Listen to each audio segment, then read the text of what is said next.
Welcome back to the Changing Earth podcast with author Sarah F. Hathaway and co-host Chen Gibson. Blending survival, fiction, and fact to bring you entertaining education that will help you dream, survive, and thrive. And now, here's your host, Sarah F. Hathaway and Chen Gibson. Chapter 13. It was an awkward, solemn ride home. The more Cole thought about the circumstances, the more indecision plagued him. He stared absent-mindedly out the window until Monroe asked, "Where do you think they all went?" "What?" Cole wondered. "You're looking out the window. There's no one left in the town," Monroe commented. "This place was bustling when we left," Cole agreed. "It's like a dang ghost town," Chappie added. Cole's brow furrowed with concern. "They're probably sheltering in place." "I don't know, Major. It seems really quiet," Monroe noted. "It's creepy," Higgs added eerily. "What was that?" Chappie wondered, pointing at the road between the two front seats. Tracking his finger, Monroe asked, "Running from the grocery store?" "Yeah," Chappie agreed. "I think it was a kid," Monroe noted. "Let's check it out," Cole said, curious about what was happening in this town. Monroe pulled the truck to a stop. "Get your rifles and stay frosty, boys," Cole commanded. The wind whipped a lonely song through the street of the town as they cautiously approached the building. "Chappie, Monroe, you're on point," Cole told them as they stacked up outside the doorway. "Higgs, you're with me." The men replied, "Yes, sir," before breaching the doorway and heading out in their designated directions. As Cole slowly traversed the home's bottom floor, he saw empty prescription bottles, and the place stank of puke. "Bottom level clear, sir," Monroe reported, "but it smells like shit in here." "Let's clear upstairs," Cole commanded. The men affirmed his request and slowly slunk up the stairs. Rifles ready, they cleared the hallway. Chappie whispered quietly, "In here, sir." Monroe provided cover as Chappie slowly opened the door. A small boy stood guard over a bed with a woman lying on it, sweating and breathing heavily. The little boy screamed, "Please, don't hurt us." Slowly entering the room, Monroe and Chappie cleared it as Higgs approached the woman, and Virgis knelt by the little boy. "We're here to help. Are you okay?" Cole inquired. "My mom, she's really sick," the boy responded, watching Higgs carefully. Higgs was assessing the woman. He carefully counted her pulse and breathing patterns. Cole looked over at him. "Higgs, what do you think?" "Major signs of dehydration, sir." Directing his attention toward the boy, he asked, "Has your mom been throwing up?" "Yes, when she wakes up," he confessed. Looking out the window, Chappie warned, "Major, there's a group of refugees at the other end of town. We need to keep moving." Monroe went to join him at the window. "He's right, sir. We cannot take that group." Taking pity on the boy and his mother, Virgis inquired, "Do you want to come with us?" Looking sheepishly up at Cole, the boy nodded, replying, "Yes, sir." Cole stood up quickly, commanding, "Get the woman ready to move. We'll take her to a med center in Fargo." Receiving affirmation from Higgs, he went to the window to look out. Cole and Higgs shouldered the woman's weight as Chappie held the door open, and Monroe provided cover. The intense wind flow hit them hard. The sand blew in their eyes and visibility quickly reduced as the sandstorm moved in. The men loaded the women into the vehicle and resumed their course. Outrunning the storm, Cole began to feel dizzy as they approached Fargo. He brought the transport to a stop in front of a medical facility. Wiping the sweat from his brow, he commanded, "Stay here. Let me find out where to take her." To his surprise, a doctor met him at the door. "I hope you have supplies and not more people," the doctor declared, pushing his glasses up his nose. "We have a sick woman and her son," Cole informed him. "We're full," the doctor told him. "But she's sick and needs help," Cole pleaded. "Is she a landowner?" the doctor wondered. "What does it matter?" Cole snapped back. irritated by the man's response. She needs help. I understand, but as you can see, our beds are full. We can make room, but we have to reserve the spots for landowners. Take her to the FEMA camp. That's where we're shipping all the sick refugees, the doctor declared spitefully. These are people, doctor. National triage, Major. This flu is kicking our butts. If you have supplies, I'll take them, but I can't take more refugees. If I bring you more supplies, will you take her? Cole queried, confident he could secure more medical resources. I'm sorry, Major Virgis, I can't, the doctor replied coldly, edging towards the door. Good luck getting supplies then, Cole turned and walked back towards the vehicle. He was utterly disgusted by the conversation and quickly lost the energy to fight about it. He opened the door, huffing from the walk. Should we take her inside? Monroe asked, surprised by his flushed appearance. No. We have to take her to Minneapolis. This medical facility is full. He was still trying to catch his breath as he responded. You're not looking too good, Virgis, Monroe said affectionately. You want me to drive? I'm fine. Let's move out, Cole insisted. Watching the chain of events, Chappie suggested, why don't we take her to Earl? You know he'll help. Cole smiled widely, knowing the drive to Brainerd would be much quicker than Minneapolis. I like the way you think, Chappie, Cole responded. But his attention was drawn by Higgs jumping rapidly out of the back of the vehicle. Major, I'm not feeling so good, he declared before he turned and projectile vomited across the parking lot. Oh shit, man, Chappie declared, hopping from the vehicle to help Higgs. Come on, brother, let's get you in the truck. Monroe approached Cole as he was dazed watching Chappie help the man. Sir, are you okay? He inquired. Cole stood, staring blankly at him. His vision became blurry. Then he lost consciousness. Are you struggling with water storage woes? Tired of the algae and bacteria growing in your water? The weight of storing it and the amount of space that it takes up? The time that it takes to rotate it, and even when it comes to drinking it, you still need a filter because it's gone stale and you're not sure what has been growing in there. This limited supply of water storage can be a mess to store. If any of the containers break, you have water all over the place, and this leaves you storing water in a place that might not be as concealed as you'd prefer. Today I want to introduce you to the solution, which is the waterful system. The waterful system hooks up to any outdoor spigot. It contains 30 gallons of on-demand drinkable water for whenever disaster hits you and you need that water. Made in America to meet all safety requirements to ensure that you have drinkable water whenever you need it. There's no need to rotate the waterful system because its pressurized canister ensures your water's rotated every time you turn the hose on. It can stand up to any type of weather, is very, very durable, and it's made with UV inhibitors so it can stand the test of time in the sun. You don't have to worry about cleaning your waterfall system because it takes care of itself. It is the ultimate plug-and-play water storage system, ensuring you have 30 gallons of drinkable water should disaster hit. Its sleek color ensures that it blends into any outdoor atmosphere and doesn't leave you with a big blue beacon of water storage outside of your home. There's no guesswork to put the waterfall system together.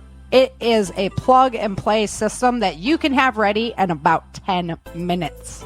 As somebody who's been into preparedness and helping others to prepare for any disasters that befall their life, the waterfall system is the solution to water storage.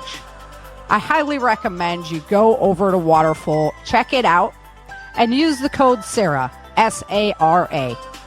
One more time, go over to Waterfall, check it out, see about their system, and if it's a good fit for you, and use the code SARA, S-A-R-A, help the changing earth world go round and get yourself prepared for the next disaster.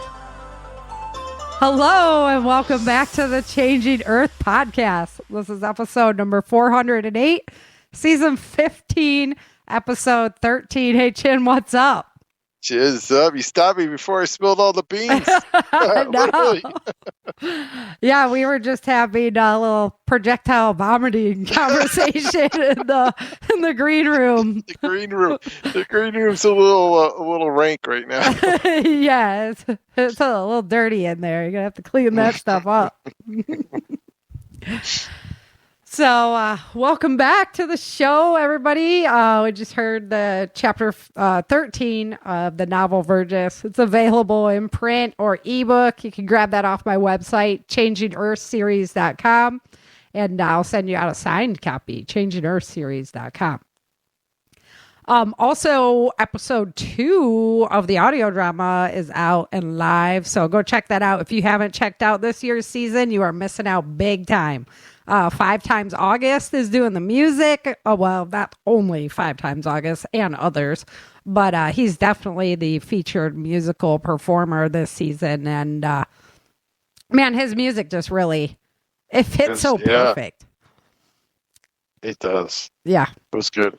Yeah, I was tickled silly to have access to that. So thank you very much, Brad from 5 Times August, helping us bring a little bit, just bringing the quality to the show. Love it. All right, so last week, LePierre died. This week, they are headed off to go back to Minnesota, and they come across this abandoned town. And there was like people in the town and stuff when they left, so a lot had changed since they were gone in that short time. It was rather curious, right? Mm. So they find this woman. She's obviously sick. Oh, they found the little kid. Yeah. They see the kid. Yes. Yeah. Kid runs across into the building and everything. That would just be so nasty to be entering that like house. It's just like pill, drug bottles. I kind of wondered why they didn't like have some kind of like suit up procedure for. Right, for just walking into like hazmat area. They just rushed in there like a bunch of guys. I mean, post-apocalyptic, you can only do so much, It's like, do you follow the kid or not follow the kid to begin with? Yeah, but I don't know. They're just all big softies. I have to send a note to the writer of this one. Yeah, you're like, where is the hazmat suits going on? I am not following that kid without a hazmat suit. They just picked her up and carried her out. They paid the price. Okay, everybody in a contained vehicle. Yep. Yeah, it's just not a lie there, too. Yeah. Better have a lot of buckets. So they get her to the doctor there in Fargo, and the doctor's like, landowner?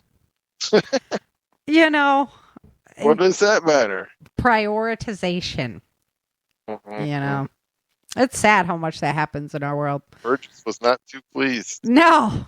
I think if he wasn't sick, he would have probably like stuck a fist in that guy's face. So. Yeah. Oh, for sure. Right. So their mission is they're going to see Earl. They're gonna, they got to just get to help as soon as possible. So stay tuned for next week. We'll be checking that out. And Dave Jones is coming on to talk pandemics with us. Because honestly, folks, pandemics freak me out. Not to the point where like I didn't wear masks or anything during this latest one. Honestly, I didn't feel the threat from this latest go around. I just didn't feel the threat there. I thought we've been lied to a lot lately. And so one more lie, on top of everything else. And it's funny how things kind of worked out that way, We were kind of talking early on about how it was a lab leak. Oh, no, that's conspiracy theory. I get thrown off Facebook and then, lo and behold, So I'm thinking about going back to Facebook, though. Oh, my gosh. Yeah. Brad from 5 Times August. The song I Will Not Be Leaving. There's a lot of people I lost I lost track of because of that. I know. And that's what I'm saying. Like, there's so many of my friends, martial arts friends and everything. And just being able to share the audio drama on a bigger platform so I can really share it with the world is important to me. Like real world people. Thank goodness PBN is like in more than one right venue. Yeah, and I'm on Twitter, on some of like a lot of the more obscure social media sites, but still I've been pondering it, and it's all because of Brad. 5 times August. I will not be leaving quietly was written because he got thrown off Facebook, and he was like, I'm thinking about not going back, and then he's like, no. So he wrote, I will not be leaving quietly. And so talking with him kind of inspired me to go back. So. Yeah, you see, he's up for some voter awards for his sad little man. I know. I can't wait to see him. Everybody who's coming to prepper camp, I mean, we're going to get to see him in September. So I told him. Nominated for most powerful song. That's American right. Awards. Making a difference. That's awesome. I love that. Like, just love that. So that's always been the point of the podcast. And,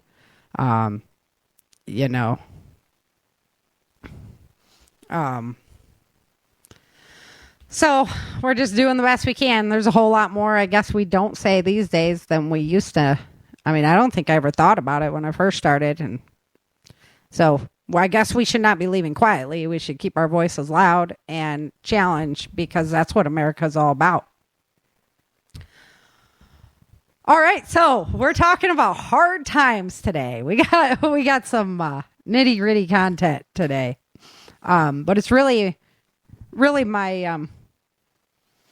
I've been watching a lot of fallout stories already happening because of the industry. I work in the insurance industry. For my 9 to 5, and to hear the fallout stories that are already happening because of the increase of costs, and then people not being able to hold on to their houses and whatnot, they're just like, oh, I guess I should just go live down on the river with everybody else.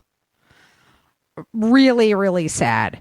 And so I still work in California, for those of you that don't know, and what happens in California usually is a precursor to the rest of the country, unfortunately. As much as we would like to believe it's not, it usually is, as far as economic trends and then fashion trends, that kind of stuff. It's definition of insanity, doing the same thing over and over again. Right. So, yeah, definitely. Garden Girl's talking about, the Facebook,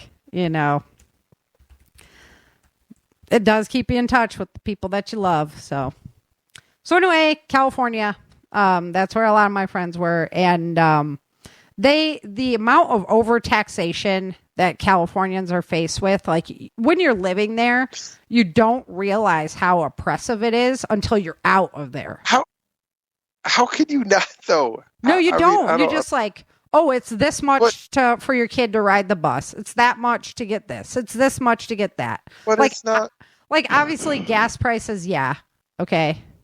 But then they're like, well, other people have property taxes. Yeah, but they don't have property taxes and income taxes. And then if you want to start a business, you have to go and apply to get a yes or no. Sometimes it's like 10 grand just to get a yes or a no from the county. So there's like all these. How can you? I grew up in New York, so I understand like insanity, right? Mm-hmm. But I also grew up and realized that I wasn't going to be able to make a living in New York, and I moved out of New York as soon as I got out of college. Yeah. If I was like, if I want to make a go of this on my own, I cannot do it in this state. They just don't It was too know, expensive. I guess. Like, there's seriously a California bubble where like all that exists is California. And people that are born and raised there, they just have no idea like what the rest of the country's doing. That's another show we should do. Like, throw it up the balloon for these people. so they Right? can see the I know. light. I really came to realize that when Trump got elected over Clinton. And I went to bring my kid into school one day, and his kindergarten teacher is literally at the door crying. Like I was the first to get there. Yeah. And she's at the door, like crying, like sobbing. And I'm like, what's wrong? I'm thinking somebody died or something like that, Oh, well, Clinton's worked so hard for women's rights and blah, blah, blah, blah, blah. And I was like, are you watching what's happening in the rest of the country? Because like people are losing their jobs and drugs are taking the place and fentanyl is killing people and it's just degrading all over the place. And a lot of blue collar workers are like, we've had enough. We want to be able to provide a good life for our family and bring the industries back. Have you been watching the rest of the country? Well, no, I never even thought about that. Well, Have you been looking at what you pay? Right? I mean, look at all the costs and I know tag, like expenses added on to the original cost. I mean, if you can, if you can be poor there, that's great. I mean, you get like a monthly allowance and you get free health care. That's why it costs everybody else so much money. Yeah. That money now they're doing like off a tree. Wealthy taxes, on just the elites, like in LA County, they were taxing like multi-million-dollar homes and stuff. They brought this new tax in. Everybody's out. Yeah, they're like, yeah, exactly. They were giving away like, around it, or they'll leave. Yeah, if you buy this house, I'll give you the Lamborghini with it. Yeah. The rich are, because they learn how to keep their money. Yeah. Well, what's happening? So they got the overregulation, right? Complete overregulation of everything. And then massive inflation on top of all of their massive taxes, right? Yep. Now they get hit with, well, not just now, but they've been getting hit with like natural disaster after natural disaster. It goes into fire season, into storm season. They had Snowmageddon. They had roofs down, flooding then after that. And so it's just crazy. And the cost to rebuild there in California, because they have to pay their contractors more because they have to survive in California. So everything. All their taxes and licensing. And yes. Right. Insurance, everything. Right. Yep. So everything is just so expensive. And they have an insurance commissioner there that you have to get an increase for your insurance company. You have to have it okayed through the Department of Insurance in the state of California and the insurance commissioner. And he only allows like certain percentages, right? So me being licensed in multiple states, they're actually paying less for their insurance there in California than here in Texas. And the rebuild cost is about $100 more per square foot. And so they're all like, well, why are all the insurance companies leaving? Well, because they can't afford it. Right? They can't afford it. I mean, it makes sense. But like in the California bubble, you don't see that. But we are having these natural disasters across the board, not just in California. And we're having inflation across the board. And so I'm just really curious. We know that the polar caps are moving. We know that the Earth is undergoing this time of traumatic change, not because of something that humans did. Even if we weren't here, this would be happening on our planet right now. It's just a convenient excuse to be able to take control of everything that you own because you're the one hurting the climate. Not their lithium fields or their cobalt mines or any of that stuff, That's my old diesel tractor. That's all green energy. Yeah, right. And your cow's farting. Mm-hmm. So you can't even make this stuff up. Like as a fictional author, I couldn't even it would be so stupid. It's like a Bugs Bunny cartoon episode. Right. Cows farting. And if you just cows farting, open your eyes. Yeah, exactly. You can see that this is going to happen on our planet. We're going to face these challenges, but like, how long can these institutions survive? in this climate with all these natural disasters. If we don't really come up with, like, you know how I design the Tic Tac homes for my books and stuff? The ones look like, right? We got to come up with something better than what we have, because the hail is not going to stop. Yep. Yeah. The wind is not going to stop. You know, they have rubber membrane roofs and things like that. We need to start deploying some of these things instead of going, I mean, most houses are built like they were built like the colonial days, except for you don't have to cut down your own trees. Yeah, exactly. We have not evolved beyond that building structure. So that's what I'm saying. Like, there's got to be something better we can do. We're going to need to think that up. Unfortunately, freedom is the best way to allow innovation, and freedom's being stifled left and right. So, regulations. Oh, you can't get insurance on that house or whatever, So I just wanted to kind of bring some of my personal stories, because maybe in your bubble, in your end of the world, you haven't seen as many fallout stories yet. And it's hitting the older population first, because they're all on fixed incomes. And it's coming. It's coming, guys. It's for real. So what can you do? What can you do, right? So the basics of survival have always been the basics. 3 weeks without food, you can survive. 3 days without water. 3 hours of severe weather with no shelter. 3 minutes without air. But 0 seconds without hope. Okay? If we don't have hope, we have nothing. That you're in the devil's playground then. So get right with the Lord. Okay? In your heart, get right with the Lord. And if you don't believe in God, then you have to believe in the universal spiritual energy that exists, that is there, that is undeniable. You have to get things right in your own head before you can fix anything else. It's my biggest complaint with the United States right now. We have to get things right here before we can fix everything else. Right? And it comes all the way back to each one of us as an individual, getting things right in our own head. That way you can make your family right. That way you can make your community right. And then boom, boom, boom, boom, boom, it outflows from there. Right?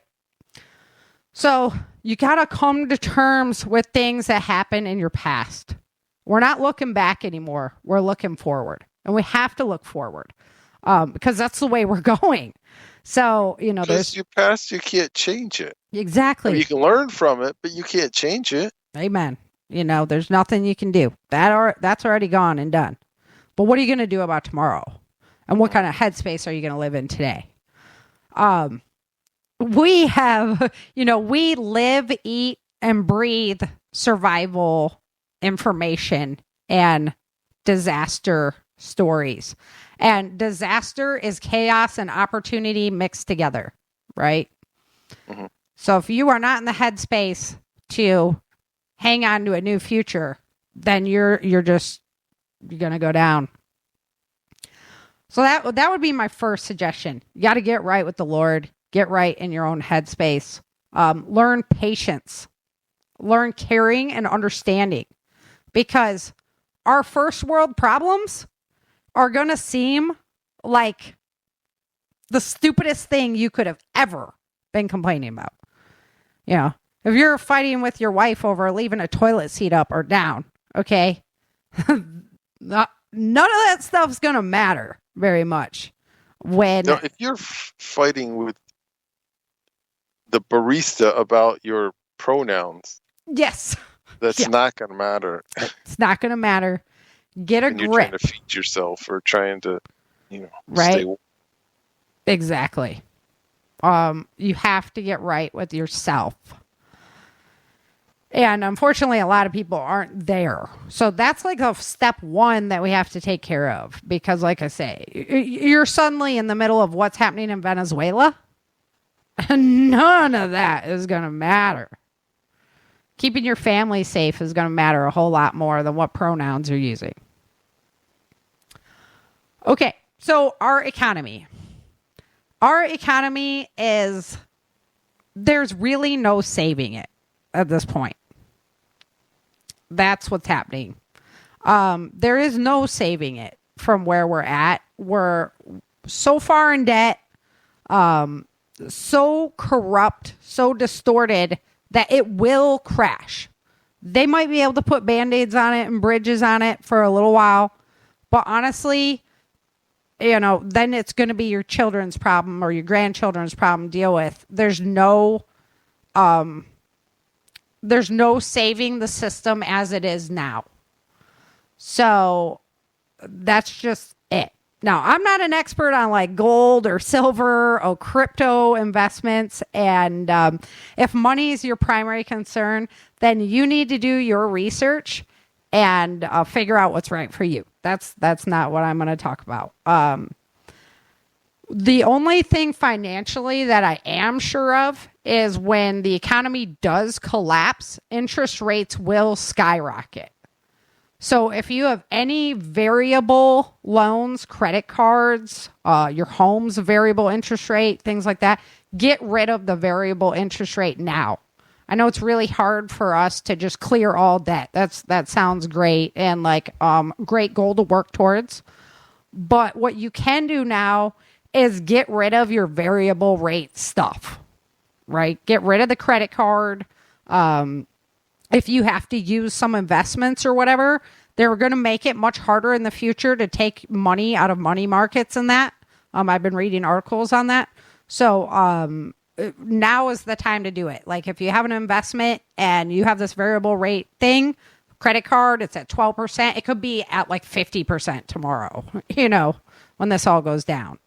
So it might be, I'm not giving you any financial advice. Don't take my word for it, but it might be smarter to use an investment to get rid of that now.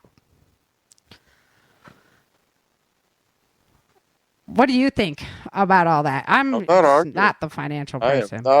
I've been in debt and I've been out of debt, and I'll tell you, being out of debt is much more enjoyable than being in debt. And it opens your mind to make decisions and to react to. When you're in debt, it's just this huge weight over you, and it's anything you can do to lighten your debt load, the better off you'll be. Yep.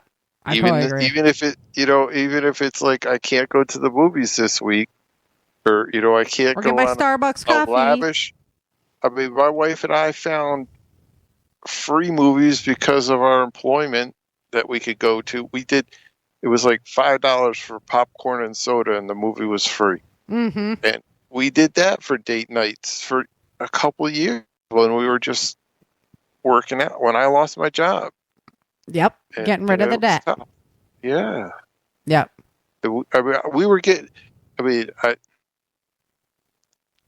We got like coupons for free Chick-fil-A meals. This stuff was just brought to us at a time like right after. It was a blessing, honestly. Mm-hmm. But yeah, if you are smart and plan and don't just do emotional things, you know what I mean? Yeah. Yeah, absolutely. Like not those snap buys. Take a moment. Make sure it's right. Yep. Yep. So Bill Gates is buying up tons and tons and tons of farmland. And you always follow the money around. Yeah. Food is money. Is power. That's what it's going to be. Right? So if you have extra money, investing in land probably would make a lot more sense right now. Than just be smart about it. Yeah. Yeah, and be smart about it. Was that pre-show where you were talking about getting it tested, or? Yeah. So I've been watching a ton of homestead rescues. It's on History Channel. It's a really great show. If you haven't seen it, it gives you like a ton of ideas. I'm sure it's on YouTube as well. But great ideas for projects and stuff like that. But unfortunately, a lot of the properties, like maybe they did mining there at one time, and now the heavy metals have just totally contaminated the soil and the water. And so you buy this homestead and, now you have nothing that's usable. So, our next purchase, we're definitely going to have the dirt tested, especially where we want to put a garden in, and then just random samples from the property, and then the water. If it's a natural spring, a well, a creek, a pond, have it all tested. Water doesn't do you any good if you can't use it. Like my mother-in-law has a great property. I love the property. It's beautiful, and she has a pond on the property. Well, like the leach system for the septic leaches into the pond. So what do you really want to eat from the pond, or drink water from there? I mean, if you're hard up survival situation, you're going to do what you got to do. Right? But yeah, and it goes through the tanks and everything. So it's not just like it's coming from the toilet going right in. I mean, it's nothing like that. Out here, they have like aeration systems. So it goes into the tank, and then instead of like going into the ground in a leach field, they like use it to water lawns and stuff. It's weird. Yeah. I've never really had anything like that. But on her aeration system, it goes into the pond. And I'm like, gross. So what good is the water if you can't use it? No good.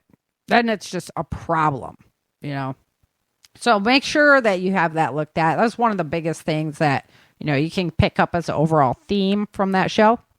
And they come up with some great ideas on how to circumvent the problem. But wouldn't it be great not to have the problem to begin with? So.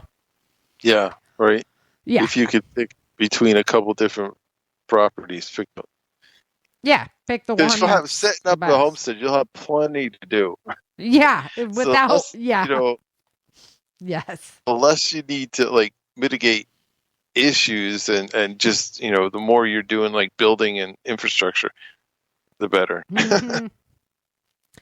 Okay, so talking a little bit more about the insurance dilemma, because we're watching the taxes go up, we're watching the insurance go up, we're watching all of these things of being a homeowner go up, and then that gets added to your mortgage payment, and that's where I'm seeing a lot of fallout stories, from California already, as just those costs are racking up and nobody can afford it. And interesting that at the same time, the corporations are buying up these urban homes like crazy. So it's not hard to find information on the fact that the corporations are buying up all of these urban homes. And a while back, they started looking into ways to diversify their portfolio. And so they started buying up homes for the rent checks because it provides generational rents. Like in quotes, generational rents. I didn't even think about that. So imagine you can rent that home to a family, and then their kids rent it from you, and then their kids rent it from you, and their kids. How is that not just like indentured servitude? That is the destruction of the American dream. Right? Yeah. I mean, so, and I don't know that a corporate homeowner is going to be a lot better to deal with than a individual who owns the home, I mean, a corporate landlord. Yeah. Because right? When they want to tighten their bottom line or whatever. The landlord that lives in your like community, and you can like talk to him. Right. As opposed to the suit that lives in has the LA answer the phone and block Yep. And then you wait on hold calls for an hour, and then and it's like, no, we wish we could help you, but it's corporate policy, statements like that. You'll own nothing and be happy about it. It'll be so happy. It'll be so happy. No, I won't. Right? I will not. So that's what I'm saying, guys.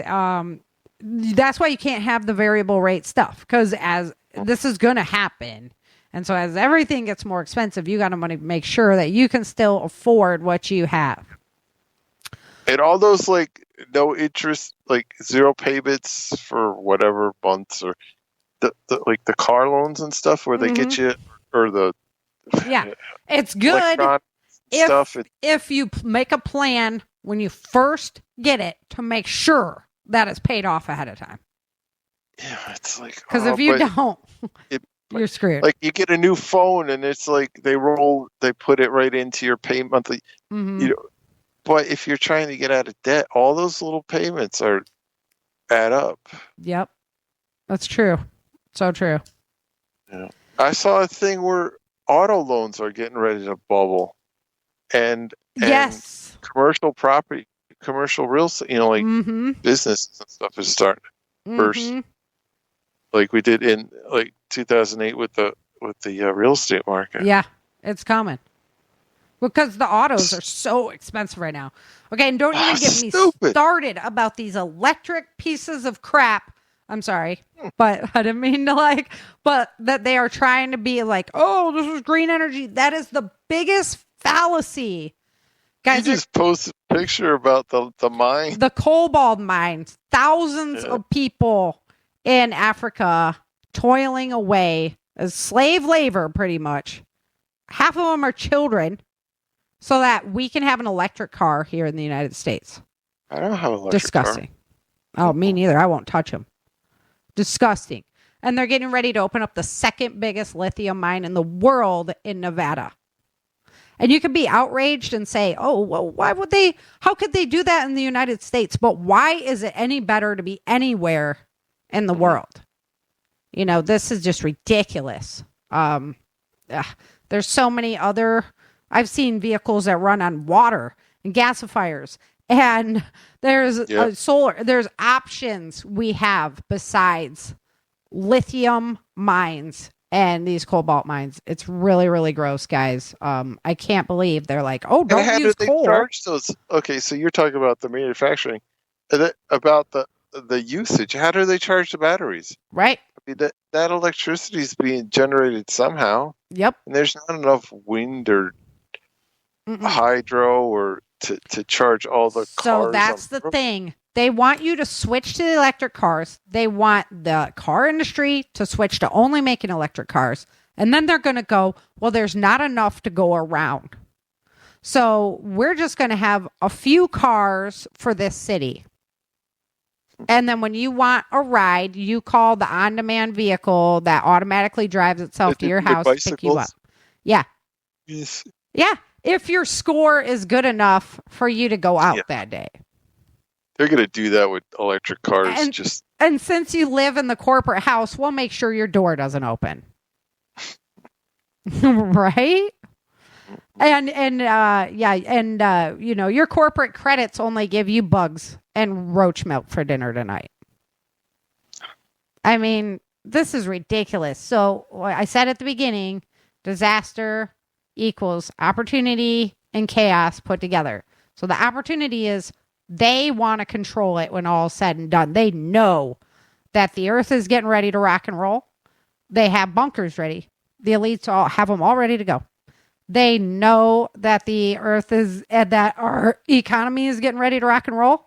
They are putting all the plans in place so that they can be the ones in control of it all when all is said and done. They know that everybody's in the spiritual battle, so they are bringing it hard on there too, making sure that nobody has any place to go. No, they know it because they made it. Yeah. You can look at. It's good enough to put on the money, but it's not good enough to let people practice. Right. Yeah. Well, and that was done a long time ago when people had. But they haven't changed it. Right. Right. So, we really need to think about it. It is a spiritual battle right now, guys. That's why I started this whole thing off with get right with yourself. Because once you realize it, your mind will be blown. I talked about seeing The Sound of Freedom last week, but I also saw the movie Nefarious just recently. And if you haven't seen that movie, you should check that movie out as well. That will blow your mind. Sounds like a band name. Nefarious. Yeah, it was really well done. So another good movie to see. Okay, so food. Food is getting really, really, really expensive. Okay. And unfortunately, in the effort to bigger and better corporations, they found a way to really, really corporatize our food supply. so that it can be available worldwide, the same product. They put all kinds of preservatives into it, all kinds of stuff that will make it stay on the shelf longer. We're just eating all that. And, unfortunately, I believe that money is winning the war over safety of what they can put in your food. So not only can you save a ton of money by finding a way to subsidize things out of your diet, but you are going to be eating healthier. You won't be getting those additives, and you're not reliant upon the corporate system to feed you, literally feed you. You're asking like, please, Mr. Corporation, can you make sure my family's fed today? So I get that it's tough sometimes. Like for us, we grew gardens our whole life. We moved here. It's been a struggle for us to get anything growing since we moved here. Really, really tough. The yard is just really hot, barren. They stripped the topsoil off of it. So we ran into the same kind of problem as, many homesteaders, right? And we're still trying to understand how to beat that. But in the meantime, we can supplement our egg production with their chickens, the meat production by having more. We are having the breeder, the egg layers and the meat birds. So start with one thing you can do well and just do it really well. Because now we trade eggs with the neighbors. They help us feed our chickens for the eggs, So, and what a great way to connect with the community. Yep. Also, support those who already are doing it locally. There's a guy, he's got his stand. We have the watermelon guy that comes every year. We have the yam guy that comes in every year. And then we have another gentleman who's selling all his veggies and stuff. So we buy from them, and make sure that they are at least getting our money for that year. That way they need you, or else they can't continue doing it. And then you won't have that option anymore. So you see that guy on the side of the road, support him, That's good stuff. Okay, so I have a quick note. We're already at 6:15, but I have a quick note about our medical industry because I could go all day long ranting on this one. Unfortunately, many of our old school doctors don't exist anymore. So if you think about who is practicing medicine now, people raised in this society. Corporation. It's corporate medicine. Right? Yeah. And follow this checklist. Yes. And they've been trained to follow the checklist, and these symptoms equal this medicine. These symptoms equal this procedure. I'm completely frustrated by it. Like, I mean, I'm just like, Lord, I'm coming for you whenever something goes wrong, because I'm so not trustworthy of it that whatever, So, whenever something happens to you, get different opinions. Yep. Okay. You can't just be like, oh, well, this is the doctor I've had. And, who do you personally know who's in medicine that you could even ask about, So taking those times to get those opinions are great. And let me tell you, it sucks when you are in a severe medical situation. I had a whole year when my gallbladder was giving up, and I had a myriad of other problems going along with it. And I had to find opinion after opinion after opinion after opinion because I wasn't willing to just settle for your body now needs to be on 8 pills a day. Mm-hmm. I mean, I go from being an athlete and everything to suddenly I need 8 pills a day. No, there has to be something going on, right? So I kept trying and trying and trying. I would also suggest that you go see a holistic medicine person. The gentleman who finally rescued me out of that situation, he did Eastern and Western medicine. And we went off of insurance, and he spent like 3 hours with me, and we analyzed, my childhood, how I grew up, what I eat, everything. And this is so important because they just look at the symptoms and then diagnose off of there. And you have to look at the whole body. And then what does the solution that they're suggesting mean for you afterwards? right? Like, yeah, it might solve your problem, but are you going to be on that pill forever? What does that look like? So I think we need to take control of our own health in a much better way. And somebody who's a holistic medicine person, they're going to understand that there's things that you can fix with your diet, things that you can fix with herbs, things what you can fix with lifestyle changes, and things you absolutely need Western medicine to help you out with. I mean, if you're having a heart attack, you can't just take a herbal remedy, that they all have their place. So it's important that we explore all of that. But hopefully, if you could handle it holistically, you'll keep from getting to the point where you need modern medicine. Right. But there are some things that you do need, or you need some of those tests that give them a better understanding of what's going on, right? So, and they know that, and they'll tell you that. They're not going to... We always wonder, the wife and I always have a conversation about, so like you bring your dog into the vet, and the battery of tests that dog goes through, you know what I mean? All the samples you got to bring and all this, that, and the other. Right. And then the people, you've got to like beg to have like tests done. It seems like there's not the same, at least the ones that we've been to. It doesn't seem like it's the same. Like, you would think you could look under the hood and find stuff out instead of just dealing with symptoms after they start aches and pains. And a lot of times today too, like, they're going to always opt for a procedure over, something else that you could just like, hey, you just need to stop this. You just need to exercise more. You just need to do this, that.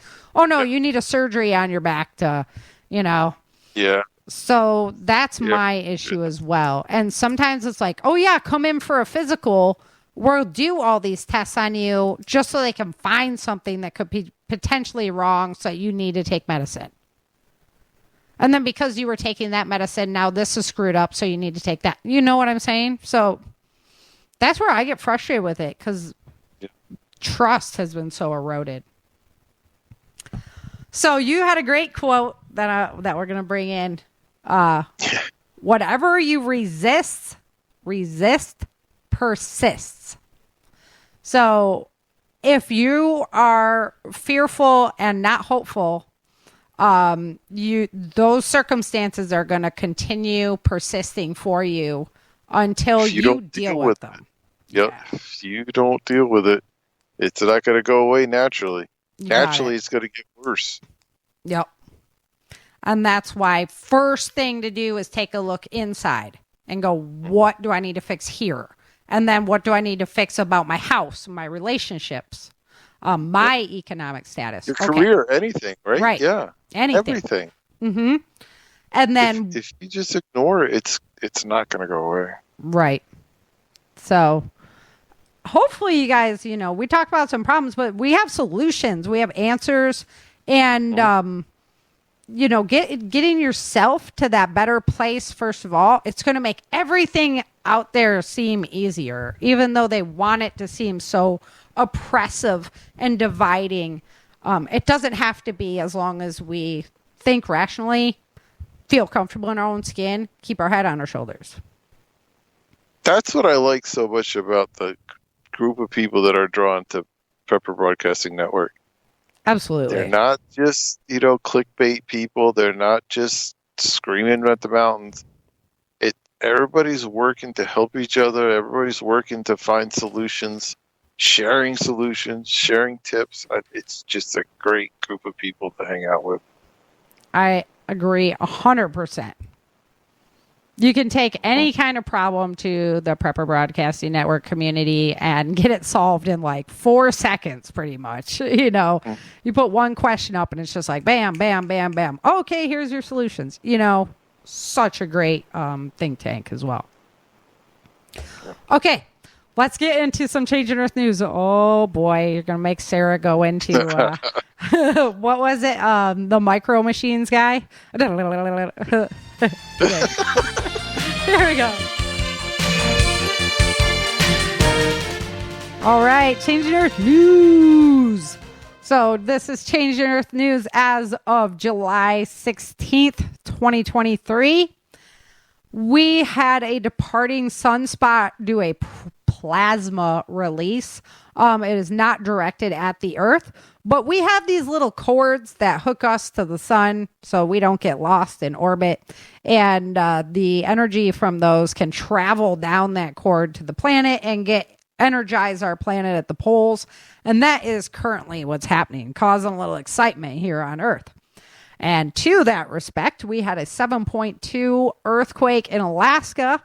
Today, they were worried about a large tsunami. Luckily, it only produced a very small tsunami, and they canceled much of those tsunami warnings. Big debate right now on our planet over whether Japan should be allowed to release the radioactive water from Fukushima into the ocean or not. So obviously, South Korea is not very happy about this decision, and there's been various opinions here in the United States. They're doing massive amounts of testing to try and make sure that's safe. But that is the debate that rages on, so check that out if it's interested to you. Also, I'm telling you, from scouring the internet and always looking at these weather articles, there is a huge push by the media to put it right in your face about how much our planet is heating up so much and all this crazy weather. And it's all because of humans and all because of everything we do. And boy, how can we be so evil to be on this planet? Guys, this is our climate happening because of the pole shift. Okay? The magnetic shielding is weakening. The sun's having a bigger effect on the planet. It's causing the El Nino effects, La Nina effect. It's getting charged in different ways than it normally does. It is spinning faster. We've talked about this before, how the world is actually spinning faster. And we're not going to see that. Luckily, Biden will be out of office quicker. But, it's nothing that we're going to notice. These are microseconds, right? But the lava at the center of our planet, it certainly does notice it. The metals there, the magnetic reactions, definitely noticing it. And we can see that based on the volcanic eruptions that are happening right now. And the poles have never meandered this far before returning. So we have a 6,000 year cycle and a 12,000 year cycle on our planet where we have these types of things happening. And unfortunately, we're going into it right now. This is an exciting time to be alive. We have to know how to adapt with our planet, or it's going to mean very bad things for a large part of society. So we need to just make sure that we're aware of what really is going on instead of listening to the fake narrative and giving them more control because of it. And anybody who wants to bring the carbon argument to you, the carbon is at 0.4%. If we go below 0.2, all plant life dies. They're really concerned. Their excuse is because it went from 0.3 to 0.4. Okay? Like, we're talking so small of numbers. And literally, if it goes below 0.2, then all plant life on our planet dies. So there are reasons why why it's happening. We are having crazy weather, not a figment of your imagination, but make sure that you do your research, understand all aspects of the science, not just what they want you to eat for breakfast. And boy, they are pushing that narrative very hard right now. They must be trying to pass a whole bunch of more laws on why you need to support their disgusting, what they call green energy, and give your rights to them for this reason. Okay, July 9th, 2023, we had 452 earthquakes that were 2.0 or bigger, the biggest of which was a 5.6 in northeast of Santiago, Chile. There was a 2.6 that hit Hillsville, Virginia. It was 0.4 kilometers deep. And Virginia had about 5 earthquakes right in there, right in that time period. So interesting to see that. That's on the edge of the North American craton. So we keep eyes on that. Iceland had a whole series of earthquakes that eventually led up to one of the volcanoes erupting. But on this day, they were just experiencing the earthquake swarms. There was also a 5.5 in Indonesia. And then in USA and Oregon, a 100-acre fire lit up near Mount Hood. The Oregon and Washington areas have been more and more at fire risk. So everybody out there, please be aware, be fire safe, and have your evacuation plans ready. 5 minutes, folks. 5 minutes. Get out of your house. In Canada and BC, they had more evacuations due to the wildfires. They had 34 new wildfires started within 24 hours because of lightning strikes. That's another thing that's going to happen because of the excitement of the electricity in our planet. We're going to have more and more of these lightning strikes, and that will hit those areas that are dry. Northern, central, and southeast China getting absolutely pummeled by flooding at this point in the week. They had 9 people missing in a landslide. Tens of thousands of people moved to shelters. Across the country, they were having both severe heat, drought, and flooding. All, China's pretty big, just like the United States. So all within the same country, they were using their fallout shelters, the bunkers, as emergency cooling stations for the people there because it was so hot. In the United States, in the Midwest, we got hit by some more severe storms with flooding. That was kind of the beginning of it. We're going to unpack that in a minute. And then Delhi in India also started getting hit with intense flooding on the 9th. And we're going to unpack that one a little bit more as well. Oklahoma in the United States saw a severe hailstorm. And Karachi, Pakistan, they had heavy rain with flooding there. And KwaZulu-Natal, South Africa, they were battered by severe winds, torrential rain. 7 people, unfortunately, lost their lives, and 151 were left homeless. Infrastructure was severely affected. It affected their power, their water supply, roads, and bridges. So this water supply one is a big one. Guys, my solution is the Waterfall unit. Waterfall, not waterfall. Look up Waterfall. It is the solution to water storage. Best one that I've found. My system's working great. And if you use my name, Sarah, S-A-R-A, you get you can help support the show there. Okay, Fuego volcano had a big eruption in Guatemala on the 9th, and that brings us into July 10th. There was 391 earthquakes that were 2.0 or bigger. Biggest of which was a 6.6 in the North Atlantic Ocean by Argentina. Iceland, they had a volcanic eruption. Finally, after days of the earthquake swarms, the volcano started erupting there. And boy, the name is so tough in Iceland. I'm going to give it like Revkajanes Peninsula. In the United States, New York saw flooding and Vermont started seeing flooding. And this is the big story. 1 person did die in New York from the flooding there.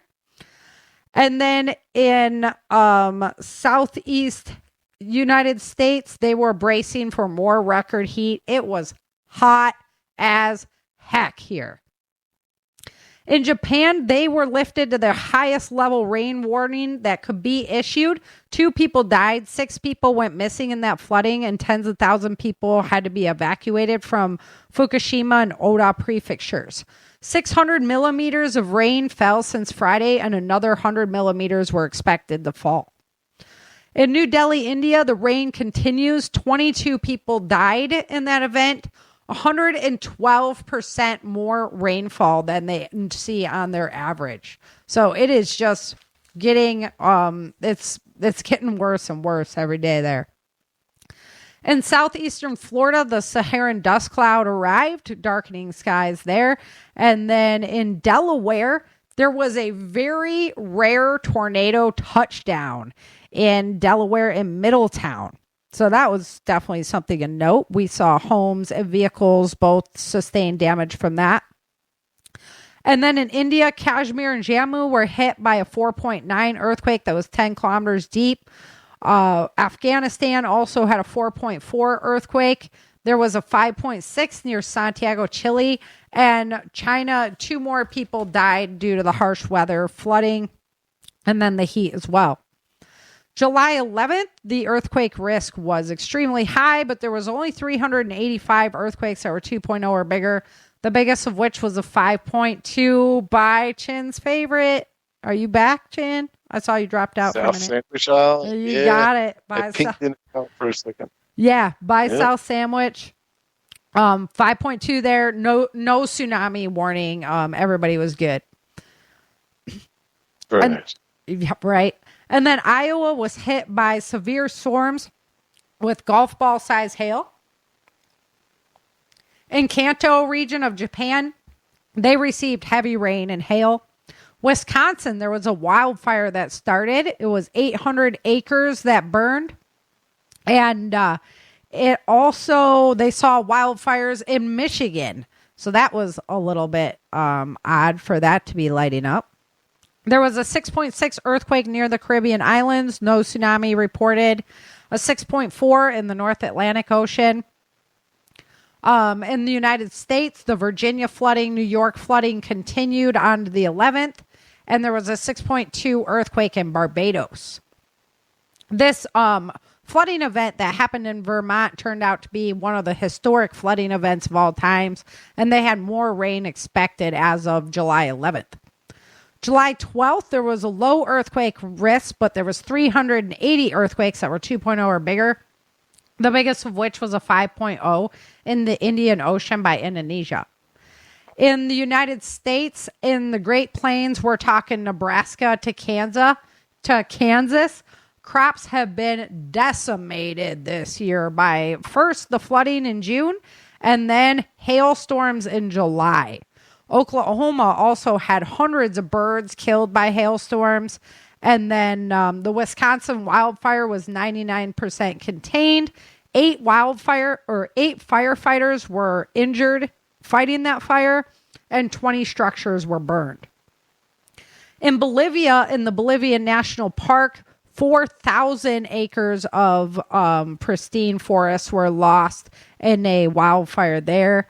Monterey County in California had a 20-acre wildfire. There was the extreme heat advisory still going on from Texas to Florida. And let me tell you, that was legit. India, 3.2 earthquake hit Himachal, Lahul, Spiti.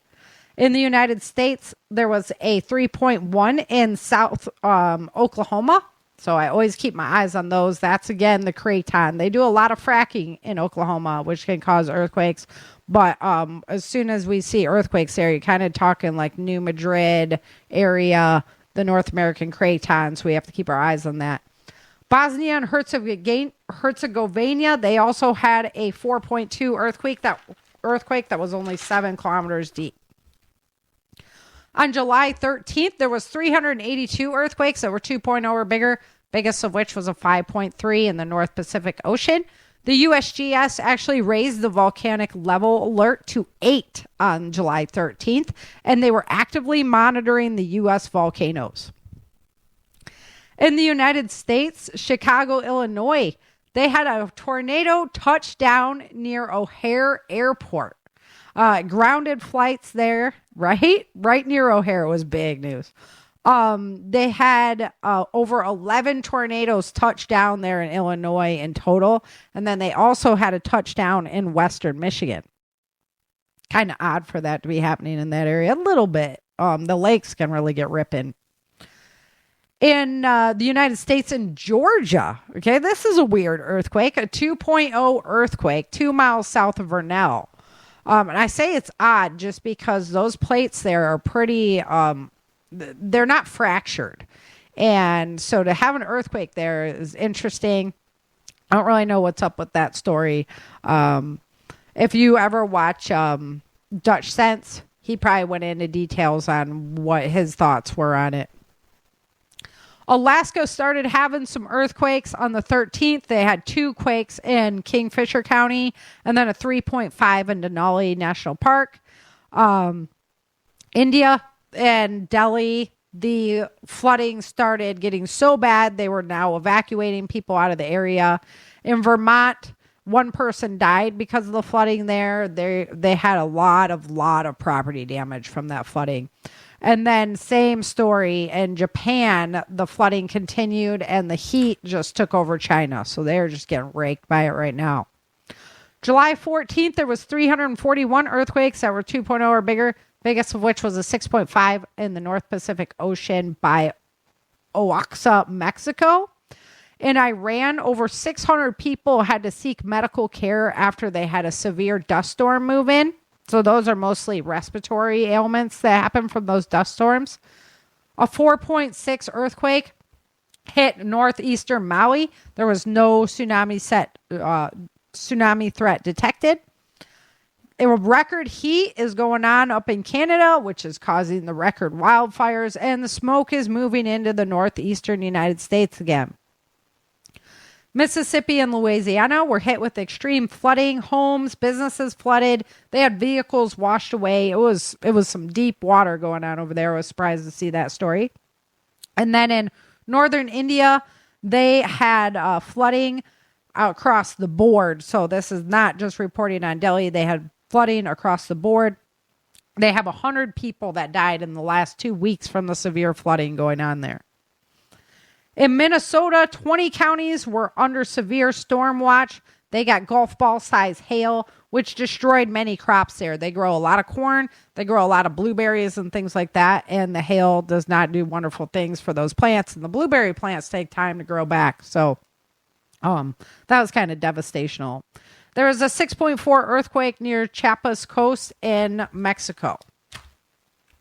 On July 15th, there was 368 earthquakes that were 2.0 or bigger, biggest of which was a 5.1 in the North Pacific Ocean near the coast of Russia. The Alaska Volcano Observatory raised the alert level to orange, and they had it's a tough one, Shishaldin on the Aleutian Islands, Mount Shishaldin.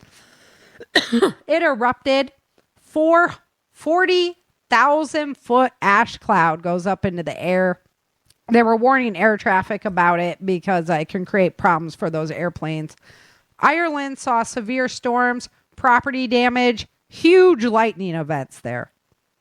Mount Etna in Italy, it's been erupting for a while, so I don't tell you guys when I'm doing the count of the volcanoes, I don't tell you specifically which ones are erupting. But I can tell you that one's been on the list for just weeks and weeks and weeks and weeks long. It is one of the most active volcanoes in Italy. But they're starting to notice that it is slipping eastwards into the sea. So this is very bad news for the Mediterranean. It could cause a severe tsunami over there. So they are keeping eyes on that situation. In the United States, in California, Riverside County had a 4,500 acre fire. And it was continuing to grow as of the 15th. Hong Kong is bracing for the arrival of Tropical Storm Talim. It is a nasty hurricane that has its eyes on Hong Kong headed in. And there's also a hurricane that's headed at Hawaii right now as well. In Southern Europe, they had health alerts out because of the extreme heat. And then in Lexington, Michigan, they had an EF0 touchdown, caused some damage there. As of today, the earthquake alert is at the very high warning level. We've had 380 earthquakes that were 2.0 or bigger so far. We had the 7.2 happen in Alaska, and they also had a 5.7 happen there. In La Palma, Spain, where the volcano was erupting last year, they're having severe wildfires. So you have to wonder, is that like heat coming from under the ground, or was it lightning that caused the wildfire? What's going on there? In the southwest United States, we have the extreme heat advisory up. We have good weather here in Texas today. Thank you, God. It finally cooled down a little bit. And Europe and Japan is also seeing that extreme heat. London is bracing for incoming severe thunderstorms. And Calgary, Ontario just got hit with a huge hailstorm, shredded gardens. In Santa Rosa, New Mexico, they had a major hail event. And then in the United States and Pennsylvania, they had severe flooding that happened. Unfortunately, it left 3 people dead and 3 people missing. This was in Bucks County, Pennsylvania. So prayers go out to everybody there. All right. I'm through it. I made it. I did Micro Machine Man. I don't have a throat left, but I made it through all my information for you guys. So you have a week to rest up for the next one. Yeah, right. I'll have to get out there and start training. Just talk for hours straight. Brock will be so thrilled.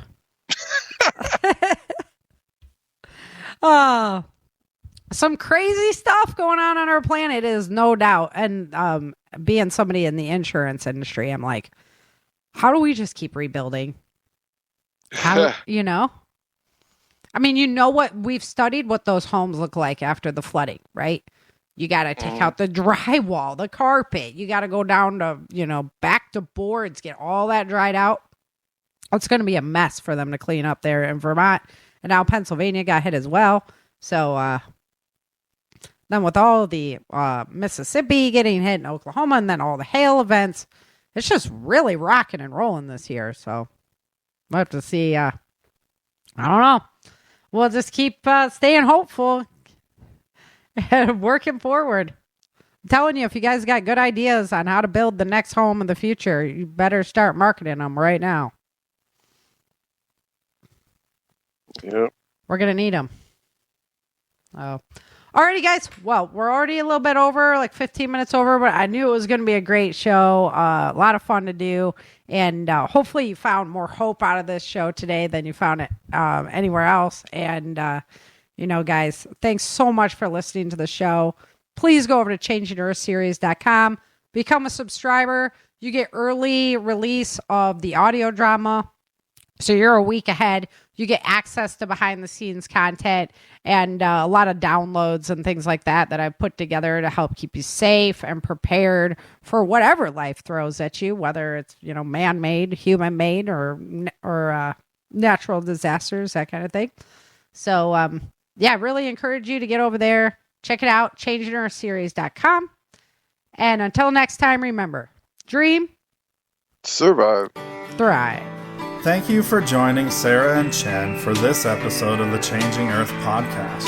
Don't forget to pick up your copy of Day After Disaster, Without Land, The Walls of Freedom, Battle for the South, Dark Days in Denver, and The Endless Night at www.authorSarahFHathaway.com. If you love the Changing Earth series and podcast, become a supporter while you're there.